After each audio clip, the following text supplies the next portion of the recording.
Holy cats! Technical issues, people. So sorry Open. We need an open, and then we need to bring John back because that was freaking awesome. So, let me see here. I'm gonna be talking. Yeah, welcome to After Dark. Kylo Ren is a bitch. Let's see here. He kills Han. Screw that asshole. I'll just say United Launch Alliance and Bigelow. Oh no, wait, no. Who started? Mike, you started. Doesn't matter. I'll just say United. I'll say Bigelow Aerospace and United Launch Alliance partner up. Then we'll go to Jared, and you'll say, what do you want to talk about? Russian billionaire kickstarts interstellar flight. Okay. So many words. That's fine. Wait. That's what Mike's gonna do. Okay. What are you gonna do? I don't know. You're a big boy. You can choose yourself. Binary Star or Hitomi? I like Binary Star. You like the binary star? Well, I don't know. I think Hitomi spin me right round, baby, right round.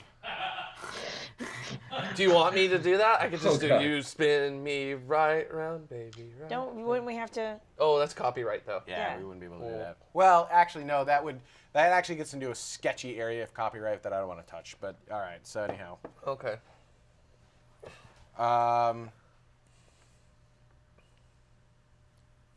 I'll just say, and it doesn't look good for Hitomi. All right, and then no, actually, why don't you do this? You did the main interview, so then why don't you skip your news story and say, Sure. and I interview John Benak. It's Benak, right? Yes. John Benak from VoteForSpace.com. voteforspace.com. All right, and then I'll do Stay Tuned. Tomorrow begins right now. Are we all ready? Okay. Me first, right? Yeah, sure, that works. You'll have to say coming up as well. Oh, okay.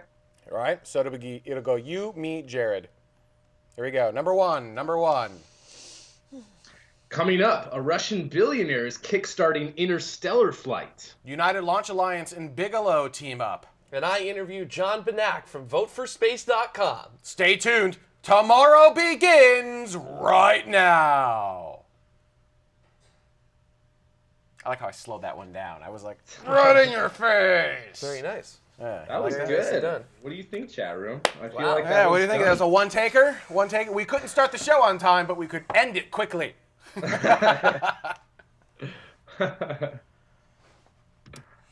The chat room crash again. Did I crash the chat room because I had technical issues? I have a feeling that's what happened. Dan TC24. Tomorrow begins. All right, I guess. What now? Yeah, well, we lost Mike, so go ahead and call John back. Hello. Whoa, Hey. you're back. Thank you so I'm much. back. That was an awesome interview. Great. I hope you had fun. Anything that before we get into these questions, was there anything that we didn't cover that you wanted to say really quick? Like, Nope. all right, so let's start with Dan TC24's question. He said, question, incumbents are easy to sway because they're statistically favored to keep their seats. But what's your plan for getting rid of incumbents when they won't vote with you? How do Right. you establish a ground game and transition from the congressional session to the campaign session? So, Donald Trump said that he donated to both Republicans and Democrats in the past, and he had them all in his pocket. Do you remember him saying this? No, At one I of the don't debates? listen to Donald Trump at all. Okay. All right. Yeah. Well, so it's really important to me that Vote for Space is a positive organization, and that we don't make enemies, whether that's Earth science enemies, whether that's Democrat enemies, Republican enemies, and so there's 500 representatives, and if there's some controversial race, then probably Vote for Space doesn't want to get too involved in picking sides when it comes to Republican, Democrat, and primaries. Basically, we love everybody. We just want everyone to support space. I think And I think the point though is you've got an incumbent who does not Sure. support space. Okay. Now yeah, what? Yeah. Move along, because you don't need everyone's vote. Okay, so you're not going to try to find a way to support someone else kind of on the backside, or maybe No, you will, yeah. like when the race comes up, you'll be like, well, the incumbent doesn't support space, so we'll put Maybe, our but- might behind someone else, or you just want none of that. The thing is, in Dallas, Pete Sessions is running against a Green Party candidate. Okay, and the Green Party, I got no issue with the Green Party, but there's no way that his opponent is going to win. I don't think that his opponent's going to dislodge Pete Sessions, and so I'm not interested in spending time or energy or money on currying favor with this Green Party candidate. And so if there's some incumbent and he doesn't like space, and Joe T. Space Cadet is trying to run against him, it's probably not going to have much of an effect to really support Joe T. Space Cadet. If he's not going to get elected, I think that our energy is better spent in one of the other hundreds of races where people are ambivalent about space. And if we give them a couple $1,000 and several hundred votes, then they'll vote yes. All right, that's fair. Tell us about, you talked about the SEDS bill. It's a bill? Yes. Yep. Yes. Tell us about that. I don't think we went into details as to what it actually is. Yeah, so You're props. That's right. It's 6 pages. Dana Rohrabacher has advanced it. He's in California. And basically, let me just read this top part. To require the National Aeronautics and Space Association to investigate and promote the exploration and development of space leading to human settlements beyond Earth and for other purposes. So that's the intro. And it's a pretty simple bill. It doesn't have any monetary requirements associated with it. It basically says that NASA is going to report to Congress on their progress on settling space. And so that is going to serve to align appropriations, align budgets. And again, I don't want to rob the bank for any other sort of thing here, but this is just a great focusing mandate that NASA can bake into its constitution. Let's see here. Green Jim, or 2? Yeah, I can't remember if I think it's 2. Yes. Green Jimmel said, what if all the candidates say they aren't interested in Mars colonization? I think this is going back to the bigger picture stuff. So we'll go back to presidential candidates, right? Every single presidential candidate says, why look up when we can look down? I don't care about space at all. Yeah. So, Congress passes bills, they go to the president. It's possible that every legislator elected on November 8th is going to hate space, in which case we're screwed, okay? And so, saying it like it is. Yeah, that's basically. Right. There's not some contingency plan to turn everybody into people like us, but we don't need everyone to be like us. But the president's an important person, Sure, right? the president can override basically anything. They can be like, no, veto, right? They have the power to, that one person has the power to undo everything you're working on. Yeah, absolutely.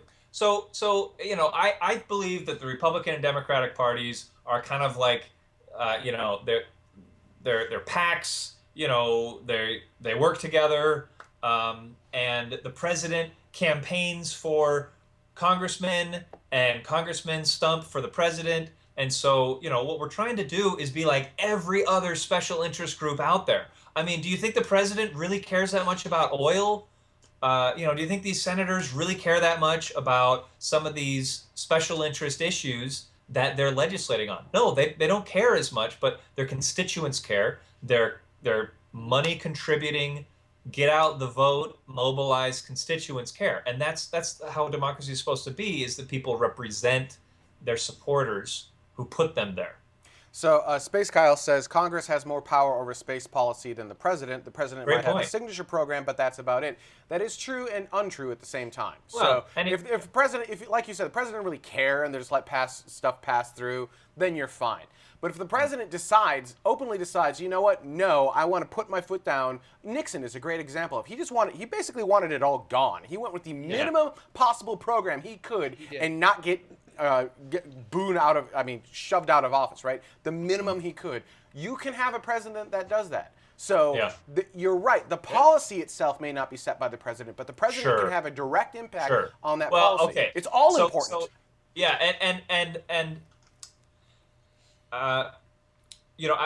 We need to be measured.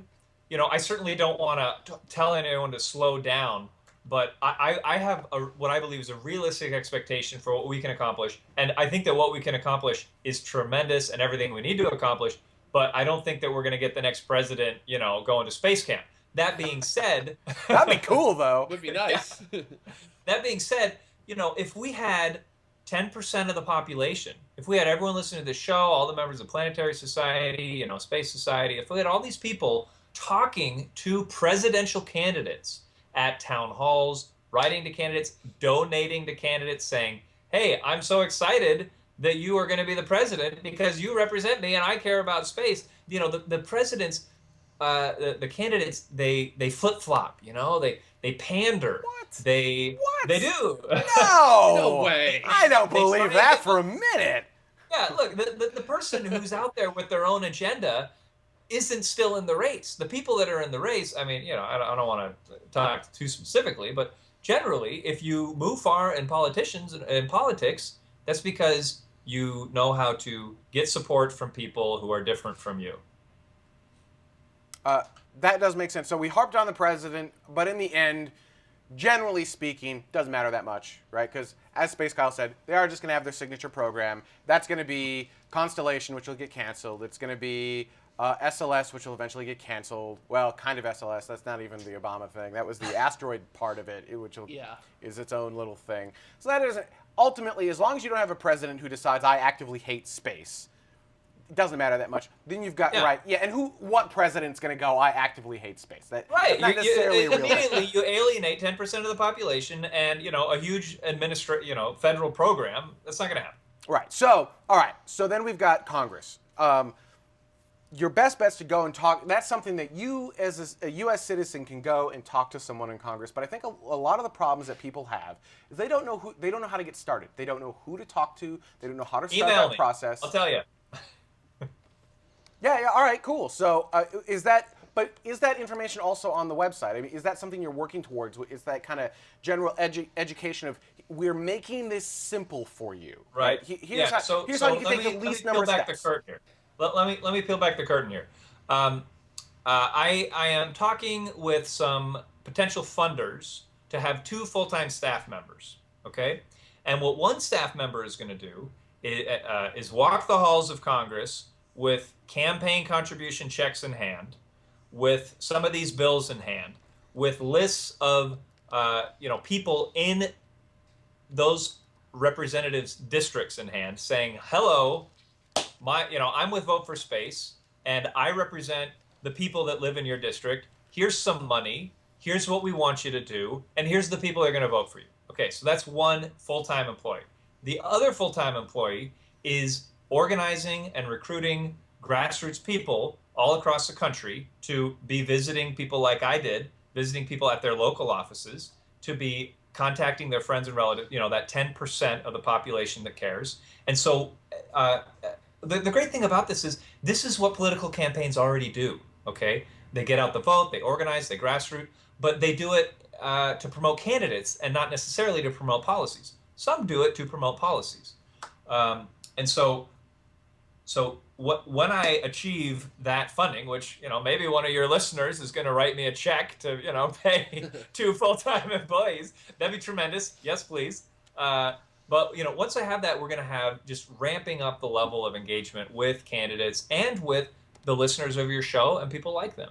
You started not as a PAC, a political action committee. You actually started with the idea of being a new party, right? You've got the Democratic Party, you've got the Republican Party, you've got the Libertarian Party, which you look at the Libertarian, no party other than Democrat or Republicans even come close to most things. A couple have snuck in there. You got the Tea Party now. So you were going to create essentially the Space Party, right? Right. Why the shift? Why not create a party? Why move to a political action committee? So first of all, the reason that I wanted a party is because it's so important that this is a member organization. It's because it's the regular American citizens voting for candidates and organizing them as a group, as a block that isn't being done right now. And so I thought, okay, well, you know what? A lot of people are independent. A lot of people are disaffected with the parties. I am personally not too huge of a fan of any of the presidential candidates right now. I have not announced who I'm endorsing. And so I thought, okay, well, we need to have a member organization and a place for people to go as kind of a lightning rod that they're going to like. And I think that there's a lot of validity to that. But I was talking to Rick Tumlinson specifically and said, hey, I'm trying to start this party, and he said, look, I might support you like unofficially and privately if you're a party, but I can't do it publicly. If you're a PAC, on the other hand, I can, because when you have a party, you immediately alienate all of those candidates that you're trying to influence. If I walk into Pete Sessions' office and say, I am with the space party, he says, get out of here, I'm a Republican. But if I walk in and say, I'm a registered Republican and I'm going to vote for you, then he's like, all right, yeah, let's start talking. So that was the reason for the change to a PAC. But it's still important to maintain the membership aspect of this. I'm wondering if your original idea isn't also required in the long-term future, right? Yeah. So I don't think the original idea was necessarily wrong. The problem is Sure. timing and influence, right? Because right now you're trying to influence immediate change, and you cannot do that by creating a grassroots party. That's just not going to happen. But maybe you also, in the once that change starts to happen, do need that grassroots party to kind of come in and maintain that change. Yeah, well, let me tell you that the government of Mars will be dominated by the space party. The space That's true. political party. That's true. And what year do you think the government of Mars will declare their independence? Well, I'm keeping that close to my chest. We should have, how you have those betting boards? Like, we should have one of those, like a long-term, like what year the Mars colony. Yeah. Other questions in the chat room that I'm missing here? Let's see. What got you started in all this? Why did you? Why start? Yeah. Why go to the pains of all of this? Right. So in 2008, I saw that space wasn't a big issue for the presidential election, and so I created actionforspace.com. Okay, and basically it was a blog to issue these calls to action to get people to engage with candidates about space. Some of the same principles that I'm talking about now. And I worked for Boeing for about 6 years, NASA subcontractor, and I've always felt really passionate about this since going to the Johnson Space Center as a Boy Scout when I was 15. And, like anyone else can see, the candidates don't care about space. I believe I can do something about it. I believe that anyone can do something about it. The question isn't can we, but will we? So, I'm doing this because this is the thing that I care the most about. Other issues are important. I don't expect other people to care more about space and everything else, but I care more about space and everything else. And will people do things though? I mean, it requires effort, and a lot of people, it requires effort in kind of getting outside of most people's comfort zone a little bit. Sure. So how can you incentivize people to put the effort in and get outside of their comfort zone? Yeah. Well, one thing is by showing results, right? I expect this bill to pass, and by showing people, by demonstrating this model of how anybody can have an impact, that's going to encourage more people to do stuff. The Planetary Society, the Space Society, these are organizations that prove that people that are passionate about space are active and are engaged. And the reason that they haven't been more engaged politically in the past is because those organizations are 501c3s. For those who don't know, define what a 501c3 is and why, and the political ramifications of having a 501c3 and what you can and can't talk about. Sure. So a 501c3 is a nonprofit organization that exists to promote some societal good. For example, churches are 501c3s, and necessarily for separation of church and state, for example, churches don't endorse political candidates. Okay. So there are reasons that people want to be a 501c3. The big one is you don't have to pay taxes. Okay? So Planetary Society gets a bunch of donations. They don't want to pay taxes on them, so they register as a 501c3, and now they can go around promoting this public good issue. But the cost of that is that, if some anti-space candidate comes up, their hands are tied, right? Or if this bill, comes before the Senate and the Planetary Society cares about that, they can't, actively lobby for that as their primary reason for being. So that's what a 501c3 is. They're wonderful. They should exist. They are the foundation upon which this network of space supporters is built. And I need to tap into that. The last thing I want to do is diminish any of those. I need to capture all of those.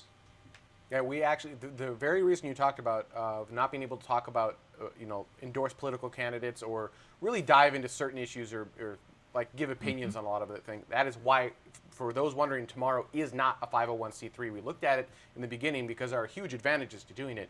But that one thing, because we want to be able to do shows where we're like, dude, this is a problem. We need a clear path forward. That would limit our ability to do those. So that's why, for anyone wondering, years ago when we were looking at it, we're like, oh man, You got to pay taxes now. Now we have all those Patreon, right? All oh my God, it sucks too. Yeah. But here's another thing: a political action committee does not have to pay taxes either. Okay, and the reason is that the government requires that if somebody writes me a $5,000 check, I have to provide the government the name and address and occupation and employer of that person. And so in exchange for providing the government that information, I don't have to pay taxes on their donation. Space Mike wants to know, what is your opinion on Tea Party for Space? Yeah, I'm not that familiar with it, but it sounds awesome. Anything with for space in it is great. Well, I could challenge that, but all right. Anything reasonable with for space in it. All right. Okay. Let's see here. Jay Quack asks, the grassroots... I also love Obama knots. The grassroots section mentions, quote, members receive guidance, coordination, and support from committee leadership, including regional chapters, unquote. Is email the simplest way to get in touch with the... sorry, everything moved. I've lost my place. Email, yes. With email, these regional offices. Yeah. volunteer@voteforspace.com is the email to use right now. And you know what? I need a representative in Oklahoma's 10th district. Okay? I don't have a man on the ground in Oklahoma's 10th district, or any other district for that matter. You know, I don't have to have a representative in Oklahoma's 10th district, but if you live in Oklahoma's 10th district, then you are a seed for this political action that can and should happen. Actually, that brings up a good point. What are your immediate needs? What do you need today? Yeah, so today I need people to print out this bill and look up their representative and go and visit them and coordinate with me so that we can bring this integrated picture to the representative in Washington and say, look, you know, here's a guy who actually lives in your district in Oklahoma. He's got 10 friends who went with him, and, you know, they're going to vote for you on November 8th, right? And you should know that voter turnout in this particular area is 40%, but these people are going to have 100% voter turnout. What are your near-term needs? So you get people on the ground. You got that kind of going. That's working. So then, you know. Okay, yeah. So the two people, you know, at least two, one guy, me, walking the halls of Congress in Washington, D.C., and then another person who doesn't have to live in Washington, D.C., who is working with the Space Society in a legal way, working with the Planetary Society, you know, according to the laws, to use these member lists. I did this meeting with a company that makes software for political action committees. And you can buy lists of registered voters. You can buy lists of Boeing employees. You can buy lists of Volvo owners, right? I mean, you can buy a list of anything. That's a little creepy, but yep. Yeah. There are these data scientists who correlate, you know, what kind of car you drive to how you feel about space, okay? Or, you know, what college you went to and how you feel about a particular issue. And so this is what campaigns do, and I don't want to reinvent the wheel here. I want to do what is proven to work to connect and mobilize voters, you know, and with the purpose of swaying candidates' votes. So this is a worldwide show. We've got a lot of viewers that are not in the United States, that are not citizens of the United States, but are still very passionate about space. In the United States, you know, NASA is the largest private space program in the world by a not insignificant amount. And so it helps set kind of the trend for what the rest of the world will do. Like, I mean, that's what it is today. Doesn't have to be in the future, but that's what it is today. So, you know, maybe someone else in Australia is watching going, yeah, I mean, this is neat, but I want to help too. What can I do? Is there anything that a non-U.S. citizen can do to help? Right. So first, let me say I am not a communist. Okay, but the Communist Party is an interesting model for a worldwide organization. Okay, also we've got the Labour Party, which exists, in I think it exists in Australia. I know it exists in multiple countries in Europe, and so space is a global issue. It affects our whole species. And so, I told you that the government of Mars will be dominated by the Space Party, and just like the Communist Party and the Labour Party, the Space Party needs to be a global organization so that, for example, if Russia is going to provide some segment of the Mars ship and America is going to provide another segment of the Mars ship, the Space Party can be, really useful in making sure that that happens in the best way. So if you're in Australia today and you want to be involved, send me an email at volunteer@voteforspace.com. You're going to need to do some of the lifting on what are the advocacy organizations that already exist in Australia, what are the political frameworks that the government has established, and obviously I'm not going to tell you how politics work in Australia, but if there's a bill that affects space, are we going to join with NASA on the International Mars mission, right? Absolutely. There's a political process that you can be involved with in Australia that's going to have an impact on that. So while it's starting as kind of a U.S. political action committee, then it Right. kind of sounds like the long-term goal is to be a worldwide entity that is advancing Sure. space policy through whatever government you may be a part of. Yeah, and let me address something that maybe no one's brought up, but there have been political action committees for space in the past. As a matter of fact, I think that some of them are still reporting to the Federal Elections Commission. But these have not been long-lived, inclusive operations. Okay, so it's really important that this organization is not based on me and it's not based on some backer, but that it's based on a constitution, like our nation is based on a constitution that can survive me, can survive other people going in and out. The Space Frontier Foundation was founded by Rick Tumlinson and some other people, and those initial leaders are no longer involved because there's a younger generation that's taken over that. So there is a need for the constituency that cares about space to have an organization like this, and the Vote for Space organization needs to be inclusive. It needs to be it needs to not be me or any other member, but it needs to be this idea of not a zero-sum game, but an expanding, growing, permanent political operation. And is that how you prevent yourself from becoming one of these other political action committees for space that has just gone by the wayside? Is that Sure, and let me say that the other places, these other PACs, some of them in the past have accomplished good things. If we do a mission to the moon today, and then we cancel our program tomorrow, it was still definitely a good thing that we went to the moon. And so, if Vote for Space gets this bill passed, that's a great thing. I want more than that. I do want a government on Mars, and I also want more climate science, and I want a great military policy for self-defense. I'm trying to hit on a bunch of buttons here for inclusion's sake, but I don't want to cast aspersions on the successful efforts that others have made in the past. But I think we can do better. So one bill I would like to see passed is we need to make Pluto a planet again. Totally. So Space Kyle has a serious question, which is most of the members of the House Science Committee are anti-science. How do you deal with that? Yeah. Well, that's a shame, and I Right. wouldn't. Yeah. and I wouldn't want to say that to their faces. Jim Bridenstine, he has come out with this big production of the Space Renaissance Act, and he was talking about it at the Space Symposium.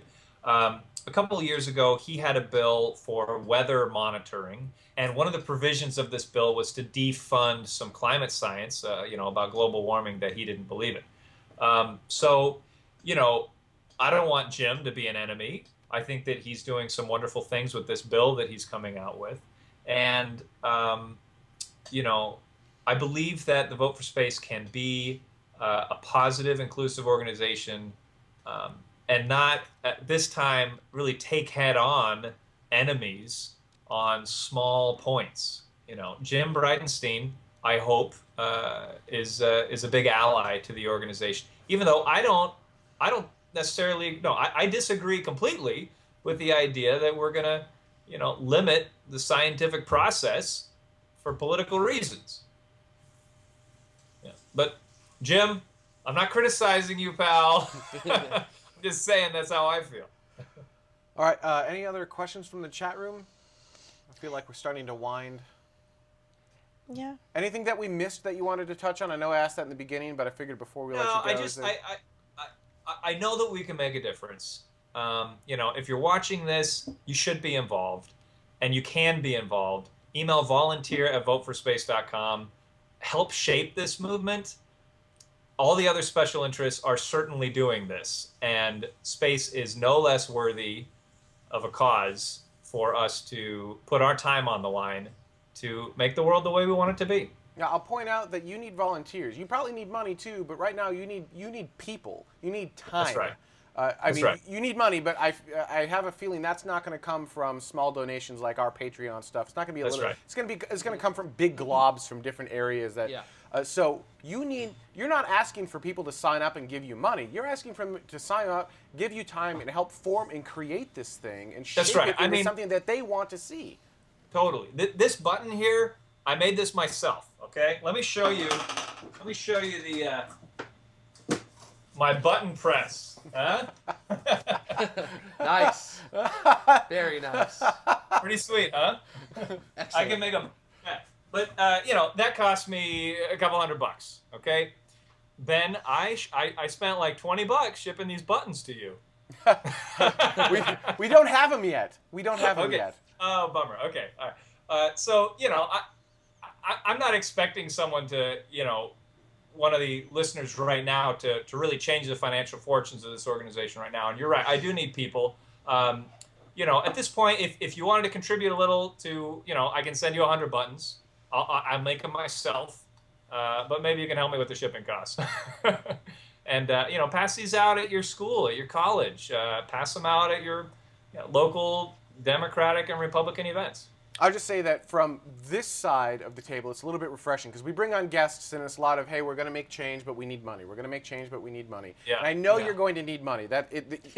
Every successful organization, like it or not, needs money. Mm-hmm. So, Yeah. but it feels like I'm constantly up here asking people to open their wallet for something. And this time Sure, I'm sure. not. I'm saying, look, Get involved. open your mind and your time and help form and create something together with a group of like-minded individuals, and maybe we disagree as an organization on Moon or Mars first or SLS or not Sure. SLS. None of that matters. We all agree that we need to be exploring space in the cosmos, and this is your way to make active change in the industry and push change for there it goes. Push change for to the people who make the policies that make things actually happen. Yeah. And Right. it doesn't have to cost you a penny. Although I'm sure you wouldn't turn away people's money, right? I mean, if someone Yes. said, look, I'd like to donate $10 every month, I'm sure you'll take that too. Absolutely. It's whatever you got, right? Yeah. So, Yeah. You're absolutely right, Ben. Join me. We are the people who vote. And although it might not seem like it, this is a democracy. We will rule the galaxy together. Oh, we're the dark That's side. right. That's fantastic. All right. Join me. We've taken your entire Saturday afternoon, and I'm so sorry we started late and had technical issues. But I really appreciate you coming on and taking time and talking about this. These are big issues, and people need to do these things. And hopefully, the citizens of tomorrow will go out, hit your website, volunteer at voteforspace.com, and just help to create change out in the industry. Awesome. Totally. All All right. right. Thanks so much.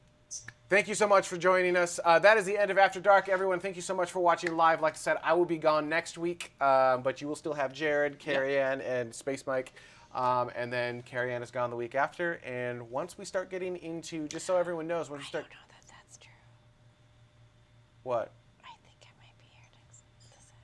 That's why I said you'll be here this Saturday. No, but I think I'll be here for both. Oh, okay. all right. Never mind. I won't.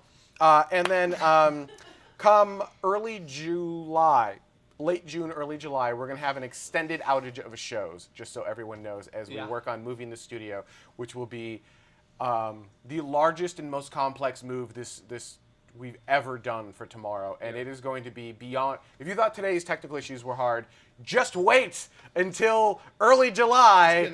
It's going to be awful, and I apologize to the community in advance, but we will do everything we can to minimize that pain for everyone. We've already ordered 7 to 8 sky cranes to make it happen. So 8. I think we are up to like 8 now. Definitely this is gonna 8. be really It's a tough. big move. So, all right. Thank you guys for watching. We'll see you next week.